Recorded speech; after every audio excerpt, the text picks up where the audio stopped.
ভাই আমি আর গ্রাম থেকে আসছি, হ্যাঁ একটু ডাইকা দিবেন। হ্যাঁ কাউসার এদিকে আসো। আরে বন্ধু রাজীব, তুই কেমন আছস? তুই কোন সময় আছস? আয় এদিকে আয়। আর বন্ধু আমি আছি আলহামদুলিল্লাহ ভালোই, তুই কেমন আছস? আমি আছি আলহামদুলিল্লাহ ভালো। আয় বহ।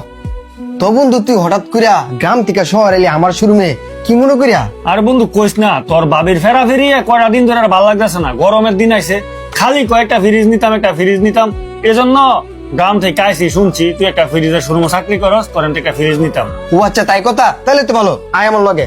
এই যে ব্রিজটা তুই নিতে পারস, এই ব্রিজটা খুব ভালো। ও আচ্ছা বন্ধু, তাহলে এই ফ্রিজের দাম কত? বন্ধু সবার কাছে তো 30,000 টাকা বিক্রি করি, তুই 25,000 টাকা দিস। ও আচ্ছা বন্ধু, এই ফ্রিজটা কি তোর মালিক আমারে 25,000 টাকা দিব? আরে কি করছ তুই? আমি শোরুমে অনেক বছর ধরে চাকরি করি, মালিক আমার অনেক ভালোবাসে। আমি যদি মালিককে ভালো করে বুঝাই কই, তাহলে 25,000 টাকা রাখবো। ঠিক আছে বন্ধু, তাহলে এই দরটিয়া। তুই এনে দাঁড়া, আমি ফ্রিজে মেমোটা করে নিই।